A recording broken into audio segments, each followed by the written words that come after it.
Thank you all for being here and investing in our growing understanding of young minds and how to reach their bright futures. My aim in the time I have with you is to shed some light on how the warm hearts part of everybody's experience contributes to our bright future, especially for our youth. Now, I've spent about 20 years investigating positive emotions, and I've come to the belief that love is our most misunderstood but also most powerful positive emotion. And just spending time speaking of love from a scientific perspective is challenging because everybody's got their own definition of love, their own deeply personal views on love. And what I'm going to ask for you in the next 25 minutes or so is to just set those aside for a moment to take in a different perspective on love. And what I want to illuminate for you is your body's perspective on love, how love, micro moments of love, nourish us, resonate within us in ways that help us become better versions of ourselves, wiser, healthier, stronger. Before I speak in particular about love, I want to share with you some of the things that the science of positive emotions has found to be true of all positive emotions, and then I'll get more specific about love in particular. One thing that's true of positive emotions in general is that they broaden our awareness. So, if you imagine yourself as this water lily, your face is inside those petals that are wrapped around your face really closely.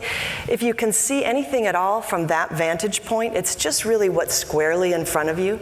But things change as the sun rises if you're this water lily and your petals pull away from your face, and your worldview, your perspective literally expands. And we know this is not just a flowery metaphor about positive emotions, that even very mild and subtle positive states fundamentally change the way the brain works and increases the breadth of your field of view. We know that from studies that use eye tracking devices to track the position of the eye 60 times a second, that when people experience even mild positive emotions, they look around and take in more information, whereas typically in a neutral state, we pretty much just look at what's right in front of us. Brain imaging studies also show the same things, that when we're under the influence of positive emotions, we can't help but take in more of the contextual surrounding information. This means that when we're experiencing the uplift of positive emotions, we see more possibilities. Another thing that happens with all positive emotions is they kind of break us out of our cocoon of self-absorption, and we notice there are other people around, and we pay attention to other people and their perspectives. We are more likely to think in terms of inclusive perspectives, like thinking in terms of we than in terms of me versus you. It's just a mode of thinking that comes more naturally when people are feeling mild positive emotions. People are also better at taking another person's perspective. Just with a more uplifted mood or joyful sense, people are more able to take another person's perspective.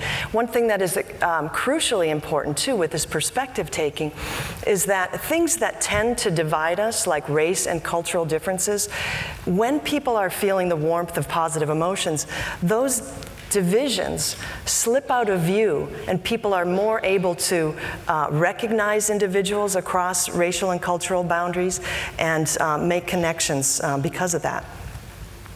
So those are things that are true of all positive emotions. So what is special about love? And so any positive emotion includes this broader awareness, this greater likelihood of seeing another person's perspective. Love is even more than that. What I want to start with, though, in order to clear the ground for giving you a new scientific perspective on the emotion of love, is to just say what I think love is not. And these are a number of things that we often believe to be true of love. Love is not sexual desire. That's something else. Love is not a special bond. Okay, it's a special bond can result from love, but it's not the same thing. Love is not commitment. These are things that may eventually evolve from love, but it's not defined as the same thing as love. Here's a more challenging one for people. Love is not exclusive. Love is not lasting. In fact, I think we need to understand love from the perspective of micro moments. And perhaps challenging for a number of people, love is not unconditional. Love has conditions that need to be met for it to be experienced. So just for emphasis, there's, for the next few moments, just set aside those views of love that have those pieces. And take in this different perspective on love. Again, this comes from the science of emotions, from the science of evolutionary psychology. I think of it as your body's perspective on what's most important about positive emotions in love. I think of love as an interpersonally situated experience marked by momentary increases in three things.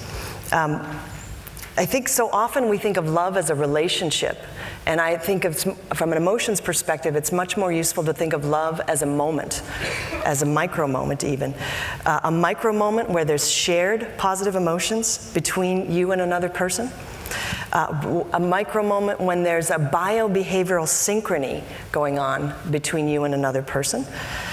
And also a stance of mutual care. It has sort of a moral direction in it, in that you have care and concern for the other. When these three things have risen up together like a wave, that's a momentary experience of love. And over time, the accumulation of micro moments like this, where we share positive emotions, share a biobehavioral synchrony and mutual care, those moments add up and build sort of an embodied sense of rapport with others, where you feel like, we really clicked, we really connected. Over time, those micro moments build social bonds, and over time, those micro moments can build a sense of loyalty or commitment. Again, sometimes we think of these other three pieces as synonymous with love, but I think they're the products of love.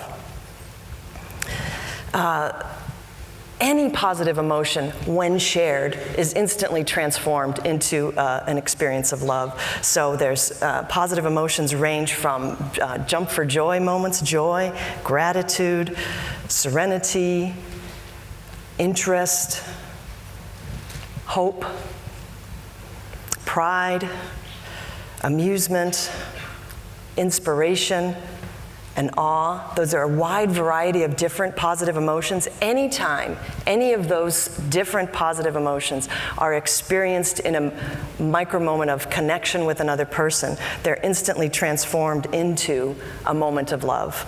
Love is any shared positive emotion. I just want to read this for just 1 second. Bear with me. Love is experienced in the context of a safe interpersonal connection or close relationship. For example, in the early stages of a relationship, tied up with initial attraction, people are deeply interested in anything and everything this new person says or does. They share amusements and laugh together, often as a result of the awkwardness of coming together for the first time. As a relationship builds and perhaps surpasses their expectations, it brings great joy, and people begin to share their hopes and dreams for their future together. As a relationship becomes more solid, they may sink back into the cozy serenity that comes with the security of mutual love. And at this stage, people in loving relationships often feel grateful for the joys their beloved brings into their life, as proud of their achievements as they are of their own, inspired by their good qualities, and perhaps in awe of the forces of the universe that bring them together. So love is sometimes missed in this idea that any positive emotions that we share in relationship with another creates this micro moment of love. So love can be shared positivity, and it's those shared micro moments of biobehavioral synchrony and mutual care. Now, love's first precondition, there's two preconditions for experiencing these micro moments of love. This is what makes this view of love not unconditional. The first condition is safety. People don't feel these connections with others if they don't feel safe. The second precondition is actually more important, is connection. And what I mean by connection is a real physical connection, whether it's through co-presence, through eye contact, through touch, could also be through the human voice, perhaps over the phone. But some kind of physical, real-time connection is a prerequisite for love, for these micro moments of love. And I want to share with you why. One thing that researchers have found is more than any other facial expression, smiles draw our attention. They grab our attention. So we want to make eye contact with somebody who smiles. And that's a really useful thing because smiles come in so many different forms. People could smile at you for hundreds of different reasons. They could be trying to sell you something. They could be trying to manipulate you. They could be saying, hey, let's make a connection. I'd like to get to know you. So there's lots of different kinds of smiles. How do we know what each smile means? We know because when we make eye contact with somebody who's smiling, we, at some level, start to mimic their facial expression. This is not something that happens consciously, but when we make eye contact with someone who's making a particular facial expression, our own bodies start to mirror that facial expression. And that mirroring, that mimicry, is exceptionally important because that creates a moment of intersubjectivity where once you mimic somebody else's smile, your body and brain know at one level, at sort of a gut sense, what it meant to smile like that. And so your gut then can inform you about whether that was a sincere smile, an insincere smile, a manipulative smile. So your gut begins to inform you, give you an intuition of what that other person meant. That doesn't happen when people don't make eye contact. Without eye contact, you don't have the biobehavioral synchrony to inform your intuitions. With these micro moments of love, there's also this biobehavioral synchrony that's sort of acting as one. Sort of two people start to mirror each other's gestures, and that mirroring of gestures is not just an outward appearance, it's also happening at an inner level. But one of the studies that one of my students in my lab has recently conducted, where we had strangers get to know one another in a laboratory setting, and we videotaped them and asked them later how well they clicked, how well they connected. And above and beyond the positive emotions they shared, the extent of time that they showed this behavioral synchrony in their nonverbal actions predicted their sense of connection, of embodied rapport.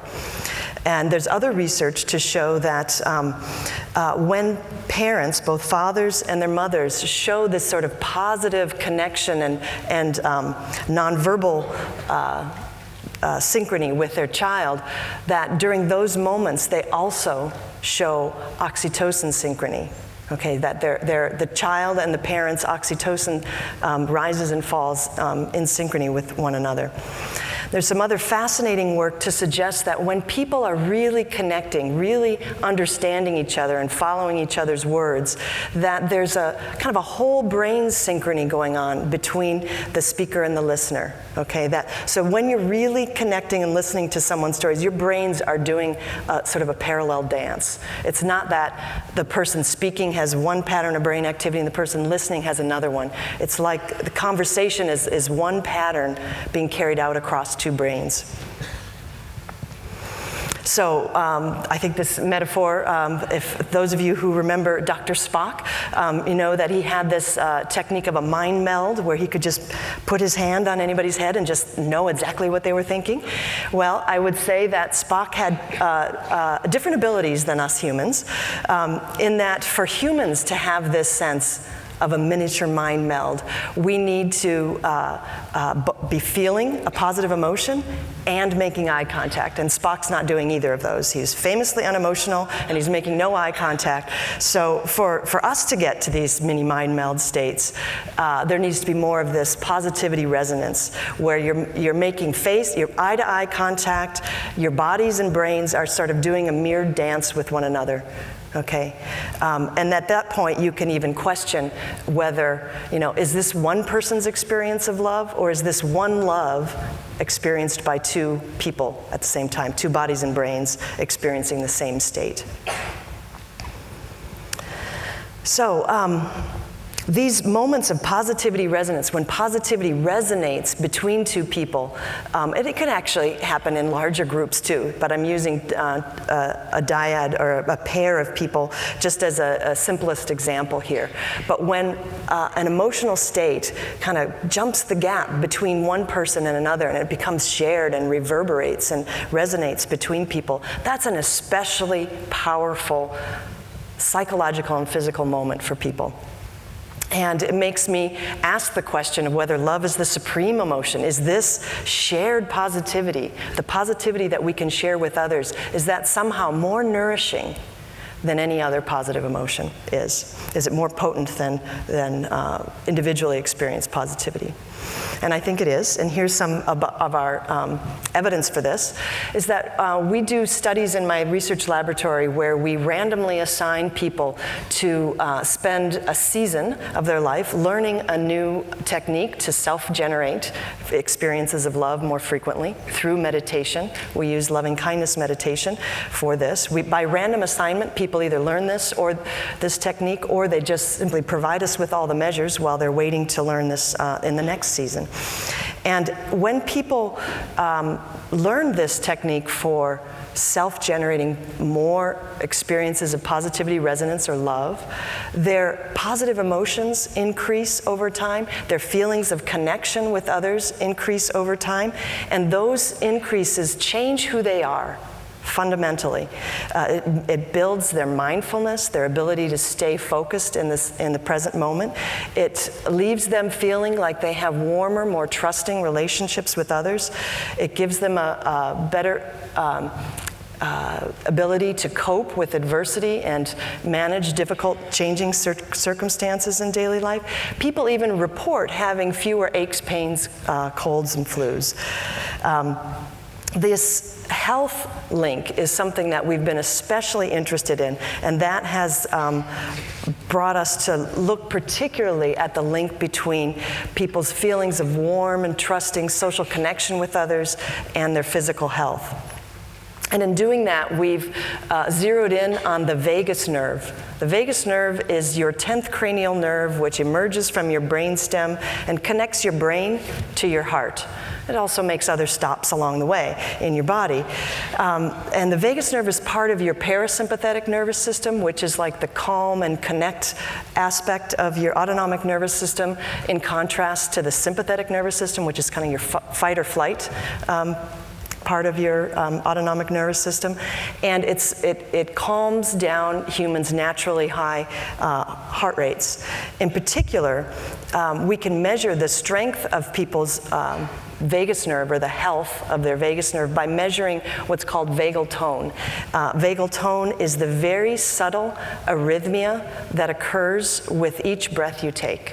So it's marked by a pattern of a higher heart rate while you're breathing in, because your higher heart rate there can just take that new, freshly oxygenated blood and send it throughout your body. But your vagus nerve is responsible for slowing your heart rate down while you're exhaling, because at that moment there's not any freshly oxygenated blood to quickly diffuse. So that subtle arrhythmia in heart rate is a marker of the strength or health of your vagus nerve. And vagal tone is very interesting because it's viewed as like a vital sign that predicts people's health.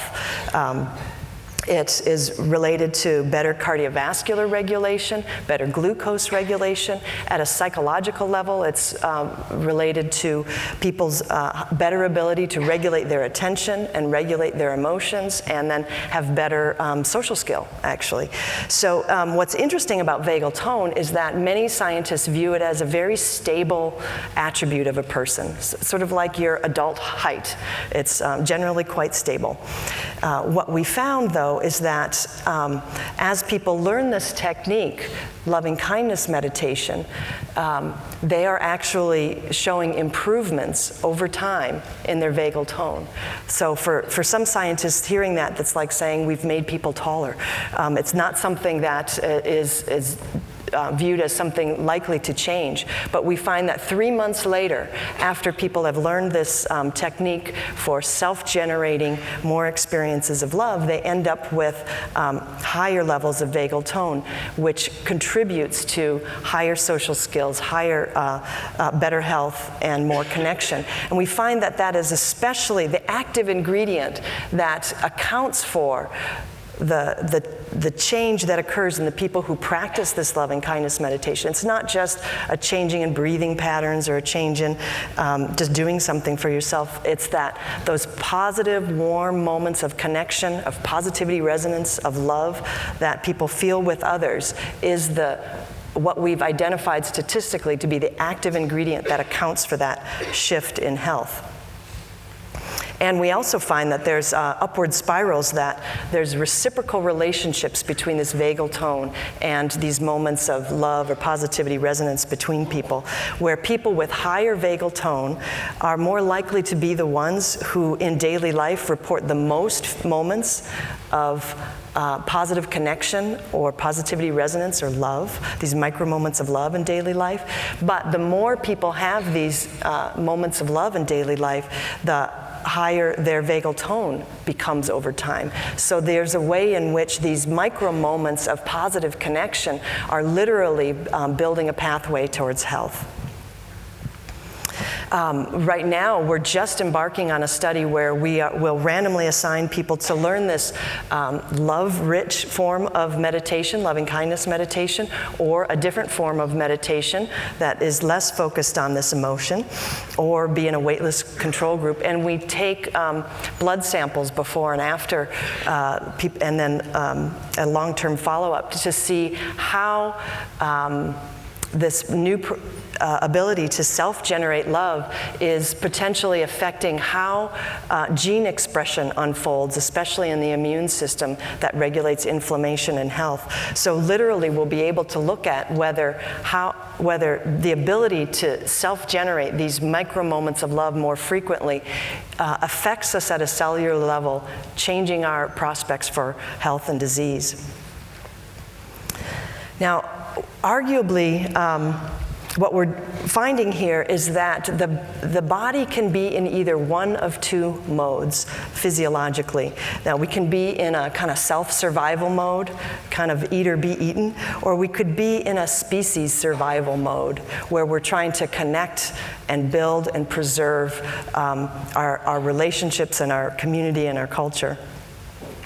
And these moments of love as positivity resonance are the building blocks for being in this species survival mode. You know, obviously we need the self-survival mode when we're facing dangers, but I think we're losing sight of how to get into these other modes that will really replenish us as a community.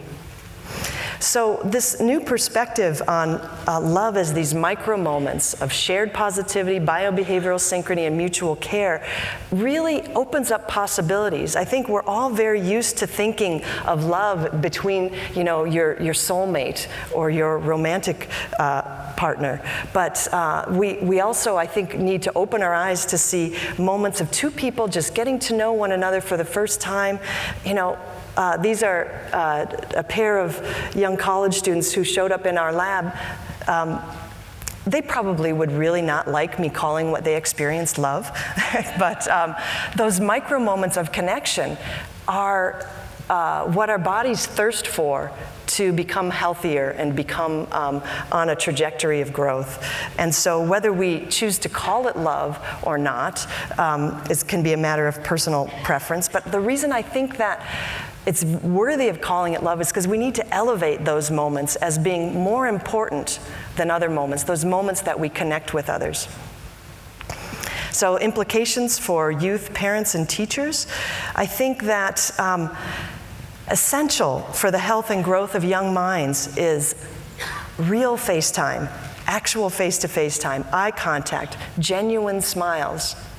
Okay, and that raises this question of what's a smile for? What is a genuine, authentic smile for? I think we're often really confused about what is the meaning of a smile. Now, early scientific accounts, use the idea that, well, this is a facial expression. It expresses what I feel, what the smiling person feels. Other takes on it say, actually, what a smile is for evoking positive emotion in another person. A smile is a way to induce a positive emotion, not just express one. And other scholars have said, well, a smile can evoke the sense of you know a little bit more about what the other person feels, that mind meld moment. And still other scholars have said, well, that joint expression of positivity can be a way to broaden our collective mindsets and build our collective resources. And to that I say, it's all of these.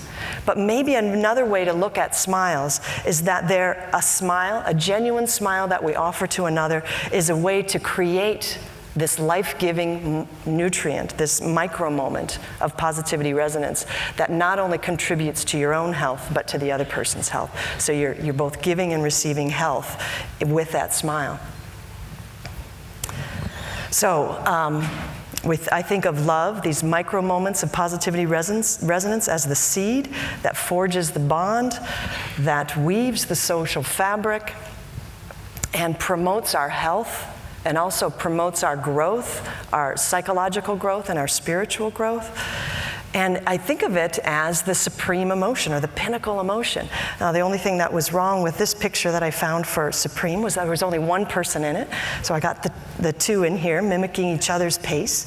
And we have this phrase in, that we say, well, something is made with love. And I actually think when you could think of the human species as made with love, of course, but you could also think of us as made for love. And with that, I would love to thank you for your kind attention and wish you the best through the rest of this meeting. Thanks.